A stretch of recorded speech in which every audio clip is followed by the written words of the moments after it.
यांचं विशेष पक्षाच्या वतीने अभिनंदन या निमित्ताने करतो। ज्यांच्या निवडणुकीच्या निमित्ताने अनेक पृष्ठचिन्ह निर्माण करण्यात आलेली होती, त्या साऱ्यावरती मात करत ते दोघेजण पहिल्याच फेरीत विजयी झाले। त्याचा आम्हाला सर्वांनाच आनंदही आहे, अभिमानी आहे आणि आमच्या आमदारांच्या बद्दलचे ऋण आमच्या सर्वांच्या मनामध्ये आहेत।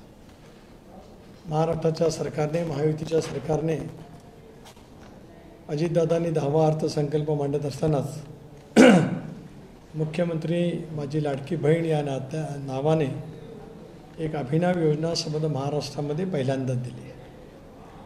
64 वर्षाच्या महाराष्ट्राच्या या राजकीय प्रवासामध्ये, सामाजिक प्रवासामध्ये शिवशाहू फुले आंबेडकरांच्या या महाराष्ट्राने वेगवेगळे अर्थसंकल्प त्यानिमित्ताने मानले, पाहिले, अनुभवले। कृषीप्रधान असलेल्या या महाराष्ट्रामध्ये कृषी औद्योगिक रचनेला चालना देण्याच्या दृष्टिकोनातून सुद्धा गेल्या अनेक वर्षांमध्ये त्या ठिकाणी सातत्यपूर्ण प्रयत्न झाले, परंतु ज्या कारणासाठी एक वैचारिक संघर्ष महात्मा ज्योतिबा फुले, सावित्रीबाई फुलेंनी दिला, त्या महिलांच्यासाठी एक अभिनव अशी योजना अजितदादांनी यावेळेला अर्थसंकल्पाच्या माध्यमातून जी मांडली, ती मांडल्याच्या नंतर संबंध तुमचं झाल्यावर निलेश मी बोलू का? माझं इंटरप्ट होतं ना, please. I am sorry for that, पण त्याला इलाज नाही, काही असेल ते पत्रकार परिषद। त्याच्यामुळे एक अभिनव अशी योजना संबंध महाराष्ट्रामध्ये दिली। संबंध महाराष्ट्रामध्ये फार मोठ्या प्रमाणावरती या योजनेचं स्वागत सर्व महिला भगिनींनी फार मोठ्या प्रमाणावरती केलं। सुरुवातीच्या कालावधीमध्ये त्याच्यात काही तांत्रिक अडचणी होत्या, त्या दूर करण्याचा प्रयत्न मुख्यमंत्री, दोन्ही उपमुख्यमंत्री, त्या खात्याचे मंत्री आदिती तटकरे यांनी केला आणि एक सुटसुटीतपणा त्याच्यामध्ये आणण्याच्या दृष्टीकोनातून एक प्रयत्न केला। पण तरीसुद्धा ज्यांनी ही योजना मांडली ते आमचे राष्ट्रीय अध्यक्ष अजितदादा पवार हे सोमवारी नगर जिल्ह्याचा दौरा करणार आहेत। तो दौरा त्यांचा पारनेरपासून सुरू होईल आणि पारनेरपासून सुरू होत असताना 10 ते 11 या वेळामध्ये पारनेरमधील महिलांशी ते संवाद करतील आणि ते संवाद करत असतानाच ही योजना, ह्या योजनेची अंमलबजावणी, त्याच्याबद्दलच्या महिलांच्या असलेल्या काही भावना असतील, काही प्रश्न असतील, काही अडचणी असतील, तर त्या ठिकाणी मांडल्या जातील आणि राज्याचे अर्थमंत्री म्हणून त्या संदर्भातलं जे निराकरण सरकारच्या माध्यमातून करत असेल ते दादा त्या ठिकाणी संवाद करतील। अन्य काही प्रश्न असतील माझ्या महिला भगिनींचे, त्याच्यामध्ये विशेष करून ज्या 3 सिलेंडरच्या योजनांचा लाभ दिला जाणार आहे त्याही बाबतीमध्ये त्यांना बोलता त्या ठिकाणी येईल। विद्यार्थिनींना मोफत शिक्षण दिलेलं आहे, त्या संदर्भातला सुद्धा काय त्यांना भावना व्यक्त करायची असतील ते सुद्धा त्या ठिकाणी व्यक्त त्यांना करता येतील। त्यानंतर ते अहिल्यानगर शहरामध्ये प्रयाण करतील आणि शहरांतील महिलांशी संवादसुद्धा त्यांचा 11:30 ते 12:30च्या दरम्यान आम्ही त्या ठिकाणी ठेवलेला आहे, जेणेकरून त्या शहरांतील किंवा त्याच्या परिसरांतील महिला भगिनी दादांशी संवाद त्या ठिकाणी करतील। दुपारी 2:15 ते 3:15 या वेळेमध्ये श्रीगोंद्याला ते संवाद करतील। तिथेही तशाच पैसा कार्यक्रम आम्ही ठेवलेला आहे, जेणेकरून त्या श्रीगोंदा परिसरांतील महिला भगिनी या विषयाच्यावरती दादांजवळ मोकळेपणाने संवाद करू शकतील आणि संध्याकाळी 4:15 ते 5:15 या वेळेमध्ये कर्जत या ठिकाणी, म्हणजे कर्जत जामखेड हा जो नगर जिल्ह्यातीलच, अहिल्यानगर जिल्ह्यातील एक जो भाग आहे, त्या सगळ्या परिसरामध्ये सुद्धा संवाद त्यांचा त्या ठिकाणी होईल।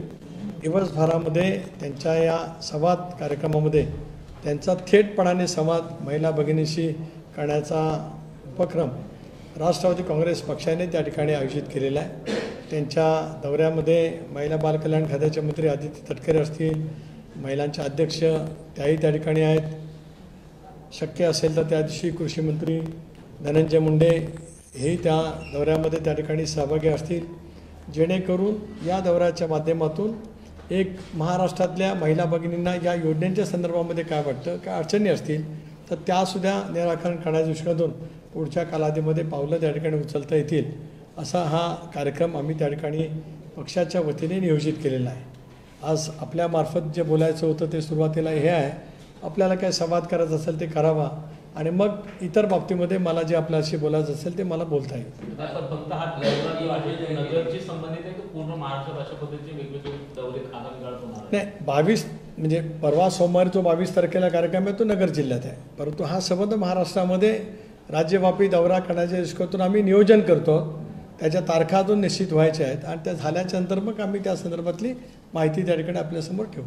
नगर निवडणुकीमध्ये आपल्यासोबत होते, मधल्या काळात निलेश लंके आपल्यासोबत होते, ते पलीकडे गेले खासदार झाले, त्यांच्याच विधानसभा मतदारसंघातून नाही असं आहे काय कोणाचा नजरेसमोर ठेवून आम्ही काही करत नाही आहोत. शेवटी दादा अख्ख्या महाराष्ट्राचे आहेत. नगर जिल्हा अहिल्यानगर जिल्हा हा सुद्धा एक आम्ही सुरुवात केली की पुण्याचे नगर आहे त्या दृष्टिकोनातून, आणि नगर हा सहकार क्षेत्रातील एक अग्रगण्य जिल्हा, कृषी उत्पन्नाच्या मध्ये एक अग्रगण्य जिल्हा, त्या जिल्ह्यापासून सुरुवात करावा असं आम्ही सर्वांनी म्हणून एकत्रितपणाने बसून ठरवलं आणि म्हणून तिथून तशी सुरुवात होते. सर एक दुसरा मुद्दा असा आहे की ज्या पद्धतीनं मुख्यमंत्र्यांनी त्यांच्या आमदारांना सांगितलेलं आहे की ही जी योजना आहे ही योजना लोकांपर्यंत पोहोचवावी यासाठी प्रयत्न केले जातात. तुमच्या माध्यमातून पण तसंच केलं तर एक सगळे मिळून एकत्र होणारे की वेगवेगळे पक्ष पातळीवरती अशा पद्धतीने ही योजना पुढे. तुम्ही पाहिलं असेल तर ही अर्थसंकल्प झाल्याच्या नंतर अधिवेशन संपल्यावर एक बैठक एकत्रित मुंबईला षण्मुखान हॉलमध्ये झाली. त्या बैठकीमध्ये मुख्यमंत्री आणि दोन्ही उपमुख्यमंत्र्यांची भाषणं त्या ठिकाणी झालीत आणि त्याच्यामुळे एकत्रितपणानेच हे करण्याच्या संदर्भातली भूमिका आम्ही त्या ठिकाणी स्पष्ट केलेली आहे. महत्त्वाचा मुद्दा बाकीच्या विषयावरती आज या ठिकाणी मी काय बोलणार नाही. महत्त्वाचा मुद्दा महिलांचा, फक्त महिलांचा. त्याच्यातून महिलांना काय आश्वासन देणार की लाडकी बहीणचे इम्प्लिमेंटेशन करणार, म्हणजे फॉर्म भरणं वगैरे असं काय? एकतर फॉर्म तर त्यांच्या अगोदर आलेलेच आहेत.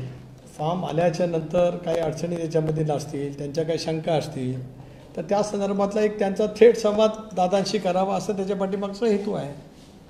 राज्यभरात महिलांचीच मेळावे होणार आहेत का असं काही? मी आता ते सांगितलं ना मगाशी की सुरुवातीला आम्ही 22 तारखेलाही ठरवलेलं आहे आणि पुढच्या टप्प्यामध्ये आम्ही जे काय करणार आहोत त्याचं मी पुन्हा एकदा पत्रकार परिषद घेऊन जो नवीन आम्ही जो काय कार्यक्रम देणार आहोत जनसंवाद यात्रा त्याचा तपशीलवार कार्यक्रम आपल्यासमोर ठेवणार आहे.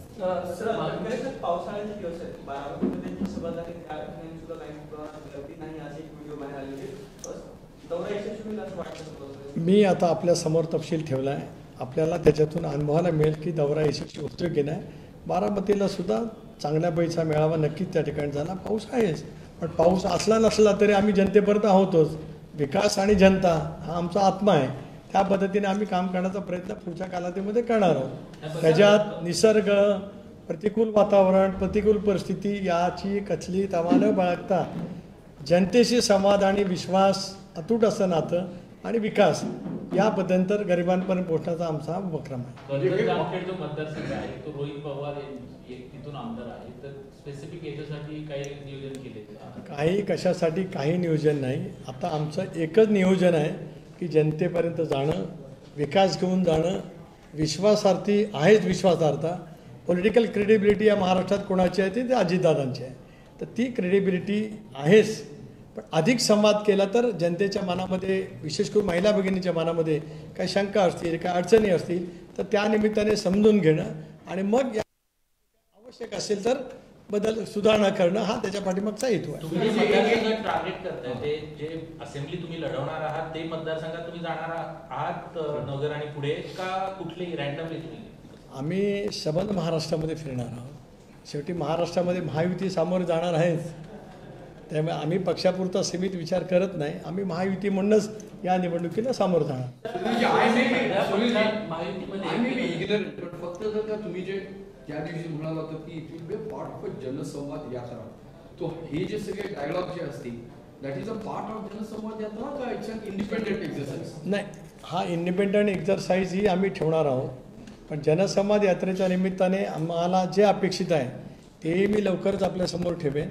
आणि ते जनसंवाद यात्रा करत असताना पक्षाचे अनेक प्रमुख आहेत, ज्यामध्ये दादाई आहेत, प्रदेशाध्यक्ष म्हणून मी आहे, प्रफुल्लभाई आहेत, धनंजय मुंडे आहेत, छगन भुजबळ आहेत किंवा बाकी आमचे मंत्री आहेत.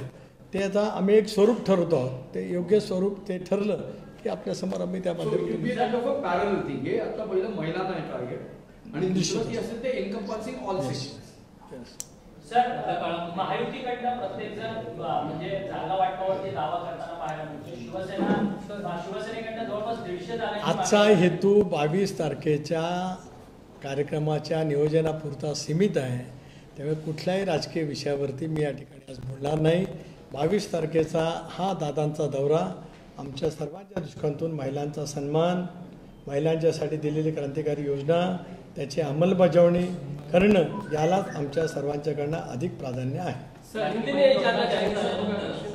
लाडकी बहीण योजना जाहीर झाली आणि त्यानंतर मुंबई असेल किंवा महाराष्ट्रातल्या अनेक ठिकाणी केवळ मुख्यमंत्र्यांची पोस्टर्स असणारे या योजनेसंदर्भातले पोस्टर्स व्हायरल झाले. त्यानंतर आपली बारामतीची सभा झाली. त्या बारामतीमध्ये केवळ अजित पवारांचे गुलाबी रंगातले अनेक पोस्टर्स व्हायरल झाले. ते केवळ अजित पवारांच्या माध्यमातून ही योजना पार पडली अशा पद्धतीचा एक संदेश देण्याचा प्रयत्न होता. अशी विरोधकांची टीका होती. ज्या विरोधकांना या योजना जाहीर झाल्यापासून पोटछू निर्माण झाला आहे त्यांच्याकडनं याच्यापेक्षा काय वेगळा अभिप्रेत नाही. आम्हाला त्यांच्यापासून काय वेगळं आम्ही गृहीत धरतच नाही आहे. कारण आम्ही ही लोककल्याणकारी योजना राबवल्याच्या नंतर अनेकांना त्या बाबतीमधलं वेगळं त्या ठिकाणी वाटू शकतं. त्यामुळे या दादांच्या दौऱ्याचा तपशील मी आपल्या सर्वांच्या समोर ठेवला. अजीत दादा हमारे राष्ट्रीय अध्यक्ष तथा राज्य के उप मुख्यमंत्री 22 जुलाई को नगर जिले के दौरे पर जा रहे हैं. 10:30 से 11 बजे तक पार्लर में महिलाओं के साथ वो संवाद करेंगे. 11:30 से 12:30 बजे तक शहर में महिलाओं के साथ संवाद करेंगे. उसके बाद 1:15 से लेकर 2:30 तक श्रीगोंदा शहर में संवाद करेंगे और शाम को 3:15 बजे से लेकर 4:15 तक वो कर्जत शहर में महिलाओं के साथ संवाद करेंगे. जो रिवोल्यूशनरी योजना अजीत दादा ने महायुति की सरकार की तरफ से घोषित की है उसकी अमलबजावनी करने के लिए, ताकि महिलाओं के इसकी योजना के बारे में उनके मन में क्या है, कुछ शंका रहेंगी, उसके बारे में कुछ सवाल रहेंगे, कुछ अड़चनें रहेंगी, वो समझने के लिए दादा खुद महिलाओं के पास जाने के लिए राष्ट्रवादी कांग्रेस पार्टी की तरफ से ये कार्यक्रम आयोजित किया गया है. 2 सवाल है सर. पहला ये कि आपने जैसे कहा कि अजीत दादा की क्रेडिबिलिटी लोगों में महाराष्ट्र में, लेकिन विपक्ष इसी क्रेडिबिलिटी को क्वेश्चन करता है कि चुनाव आए हैं इसलिए आप सारी मुफ्त की योजनाएं ला रहे हैं, जबकि वो नितिन गडकरी का वीडियो ट्वीट कहते हैं कि मुफ्त की योजना लेने का कोई जरूरत नहीं, आप रोजगार दीजिए, ये ज़्यादा जरूरी है. इस तरह का नैरेटिव जब विपक्ष तैयार करता है तो आप उसे कैसे काउंटर करेंगे लोगों के बीच जाकर, और आपकी योजना किस तरीके से कारगर साबित हो? देखिए, विपक्ष को जो कुछ नैरेटिव सेट करना है उनको करने दो. राष्ट्रवादी कांग्रेस पार्टी अजीत पवार के नेतृत्व में लोगों के पास विकास के मुद्दे पर जाएगी.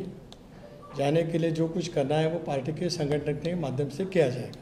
दूसरा सर ये कि एक अच्छी चीज़ है कि वाग्नर महाराष्ट्र में आए, हाथों से जाकर देखना चाहता है. कंट्रोवर्सी बीच में हुई, कितने सम्मान की बात है महाराष्ट्र? देखिए, आज मेरे पत्रकार परिषद का मूलतः हेतु यही है कि 22 तारीख को अजीत दादा महिलाओं के साथ संवाद करने के लिए निकल रहे हैं महाराष्ट्र के राज्यव्यापी टूर के लिए. इसके बारे में जानकारी देने के लिए मैं आज प्रदेश अध्यक्ष के नाते आपकी पत्रकार परिषद यहाँ पे आयोजित की है. सर, एक वेगळा प्रश्न आहे. आसाराम सरांना सगळ्यात चांगला इंटरव्ह्यू दिला. त्यांना असं म्हटलं की महायुतीमध्ये 80 जागा मिळाल्या पाहिजे. आजची पत्रकार परिषद 22 तारखेच्या अजितदादांच्या दौऱ्याच्या नियोजनाच्या निमित्ताने केलेली असल्यामुळे स्वतंत्रपणाने त्या बाबतीमध्ये पत्रकार परिषद घेऊन आपल्या मनामध्ये असलेल्या प्रत्येक प्रश्नाला उत्तर देण्याची तजवीज भविष्यामध्ये ठेवलेली आहे.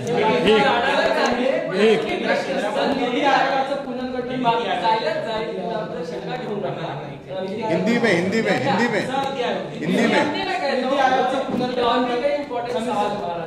नीती आयोगाचं पुनर्गठन करण्यात आलेलं आहे. यंदा भाजप व्यतिरिक्त एनडीए मध्ये जे पक्ष आहेत त्यांना सुद्धा स्थान जे ते मिळालेलं आहे. एक खासदार असलेल्या हमारी बिहार पार्टीलाही स्थान दिलेलं आहे. पण तुमची राष्ट्रवादी किंवा शिंदेच्या शिवसेनेकडून अद्याप या नीती आयोगावर कोणीच गेलेलं नाही.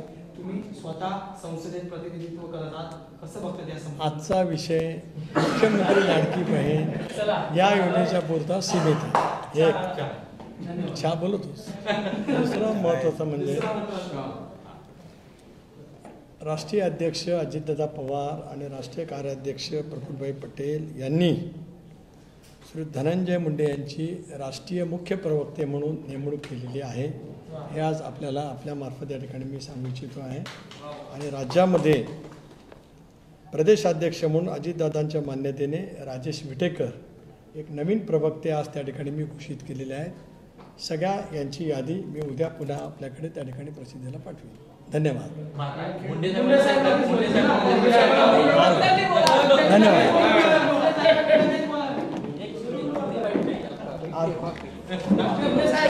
अभी प्रेस बाद में कल कल से चार्ज ले आता फक्त दादांचा दौरा माझे नंबर